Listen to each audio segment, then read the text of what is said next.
बात उन दिनों की है जब सन 1889 में पेरिस में एक विशाल अंतर्राष्ट्रीय प्रदर्शनी का आयोजन किया गया था, जिसमें पूरे एक विभाग में एक ही व्यक्ति थॉमस एल्वा एडिसन के आविष्कार और तकनीकी विकासों का प्रदर्शन किया गया था। इस महान आविष्कारक को पेरिस में आमंत्रित किया और उनका महान सम्मान के साथ स्वागत किया गया। एडिसन के इस सम्मान समारोह में एक वक्ता ने तो यहाँ तक कहा था कि उन्होंने इतनी अधिक संख्या में आविष्कार किए हैं कि शायद अब दूसरे लोगों के आविष्कार करने के लिए कुछ शेष ही नहीं रह गया है।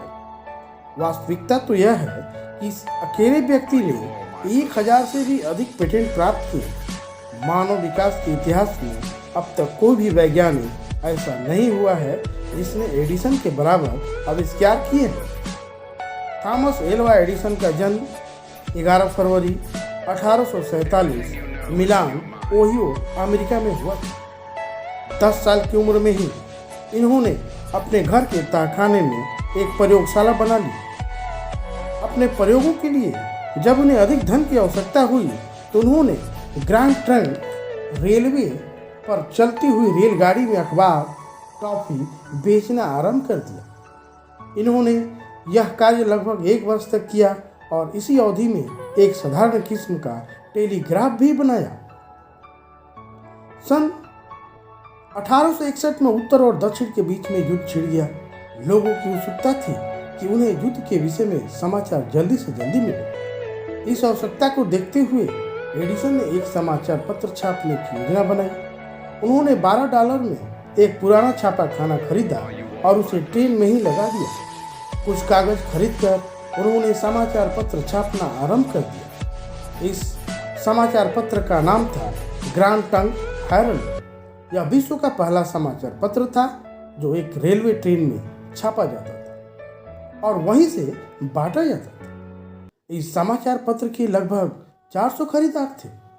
इसी अवधि में उन्होंने रेलगाड़ी के डब्बे में एक छोटी सी प्रयोगशाला भी बना ली थी, जिसमें यह अपने खाली समय में कुछ न कुछ प्रयोग करते थे। एक दिन इनकी रेल के डिब्बे वाली प्रयोगशाला में आग लग गई। इससे रेलवे अधिकारी बहुत ही नाराज हुए और उनकी प्रयोगशाला के सभी वैज्ञानिक उपकरण और रसायन रेल के डिब्बे से बाहर फेंक दिए गए।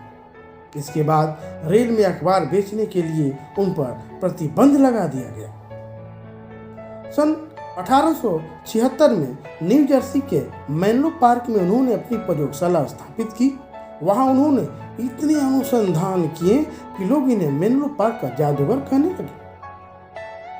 सन 1877 में एडिसन ने ग्रामोफोन का आविष्कार किया। इसी प्रयोगशाला में सन 1879 में एडिसन ने विद्युत बल्ब का आविष्कार किया। 9 वर्ष के उपलक्ष्य में सारी सड़कों को एडिसन द्वारा खोजे गए बल्बों से सजाया गया और इस सजावट को देखने के लिए विश्व भर से संवाददाता आए।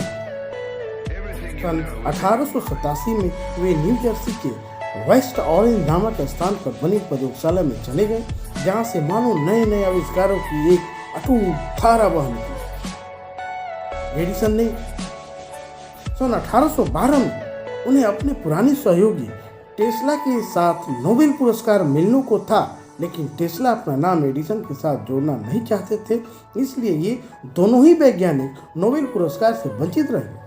अपने जीवन के अंतिम दशक में तकनीकी युग के जादूगर के रूप में प्रसिद्ध हो गए।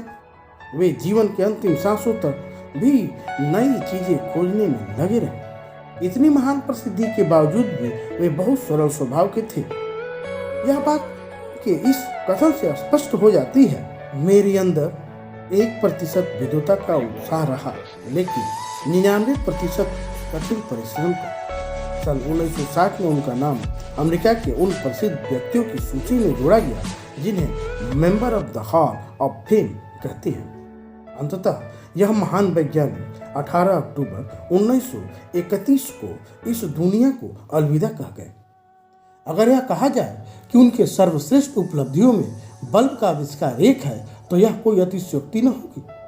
जब भी किसी विशेष अवसर पर घरों को, धार्मिक स्थलों को, एजुकेशन इंस्टीट्यूट को या सड़कों को रंग बिरंगे बल्बों से सजाया जाता है, तो हमें थॉमस एल्वा एडिसन याद आते हैं। मैं ऐसे महान वैज्ञानिक जिन्होंने समूचे संसार को अंधकार से प्रकाश की ओर ले जाने का प्रयास किया, सत सत नमन करता हूँ।